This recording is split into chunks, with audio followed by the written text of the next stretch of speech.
يا صباح الفل. ام علي والجلاش بطريقه سهله ولذيذه وسريعه، مش هتاخد منك 5 دقايق، بطريقه اقتصاديه وموفره جدا، وهتعجبك ان شاء الله وتعجب الاولاد، وهتعمليها كتير لانها سهله ولذيذه قوي، ومقاديرها موجوده في كل بيت ان شاء الله. بس ما تنسوش تشتركوا في القناه وتفعلوا زر الجرس ولايك وكومنت عشان تدعموني. يلا بينا نبدا في المقادير.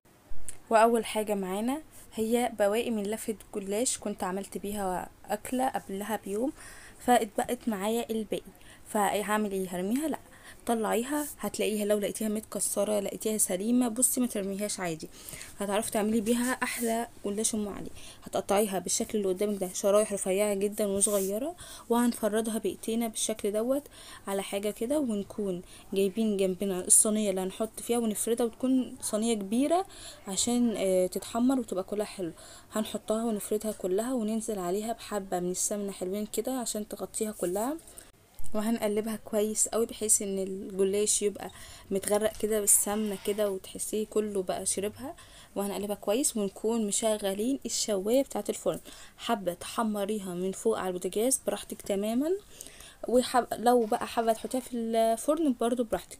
هندخلها الفرن على الشوايه، وكل 5 دقايق هنقعد نقلب فيها، ما نسيبهاش عشان ما تتحرقش، وكمان كلها تاخد لون. وعلى ما تاخد اللون بتاعتها وتبرد هنجيب الحاجة التانية اللي هنكمل بيها الوصفة، وهي كوباية كبيرة من اللبن، او على حسب الكمية اللي انت هتعمليها نحط عليها حبة من السكر باللي انت بتحبيه، يعني بتحبيه مسكر بتحبيه دلع براحتك، يعني كمية اللبن والسكر على حسب انت هتعملي الكمية قد ايه وبس. وهنكون طلعنا الجلاش بتاعنا بالشكل دوت، هنكون وهو في الفرن بتقعدي تقلبي فيه كل شوية كل شوية عشان ما فيش حاجة تتحرق منك، وكله ياخد لون حلو ويبقى مقرمش. بتجيبي بقى بعد كده الطاجن بتاعك، او مش عندك طاجن ممكن تحطي في البايركس، مش عندك بايركس ممكن تحطي في صينيه، بصي اي حاجه ما توقفيش على حاجه. هنحط نص الكميه بتاعه الجلاش تحت. تجيبي بقى في النص تحطي المكسرات اللي انت حباها، مش بتحبي المكسرات ممكن تحطي كريم شانتيه في النص، ممكن تحطي قشطه. بصي براحتك، يعني اعملي اللي انت عايزاه. في النص كده هتحطي بقى المكسرات المتوفره عندك، سوداني، جوز هند، زبيب، عندك مكسرات تانية زي اللوز، الفستق، الحاجات دي. ما عندكيش حابه تعمليها ساده برضو براحتك. تحطي بقى بقيه كميه الجلاش بتاعنا على الوش فيها كده، ونفردها كويس قوي في الطاجن او الحاجه اللي بنحط فيها، ونكون جنبنا اللبن ويكون سخن ما يكونش بارد برضو. هنحط بقى فيها كمية اللبن بتاعتنا او باللي بيناسب الطاجن بتاعنا، تكون كده اللبن موازي لطبقة الجلاش.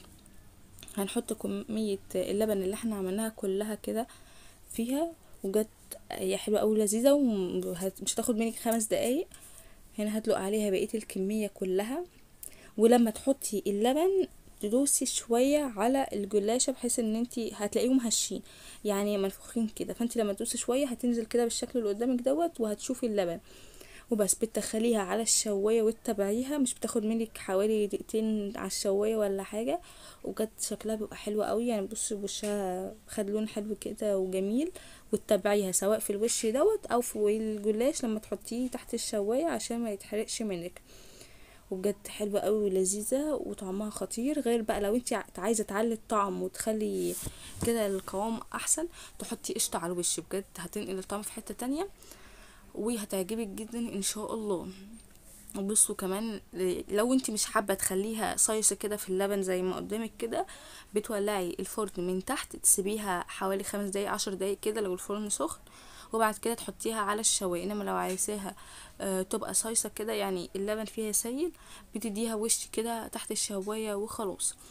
وبجد بتلاقيها طعمها حلو قوي، مش طري مش ناشفه ولا طريه قوي، بتبقى مظبوطه وطعمها حلو قوي، هتعجب الاولاد وتعجبك ان شاء الله.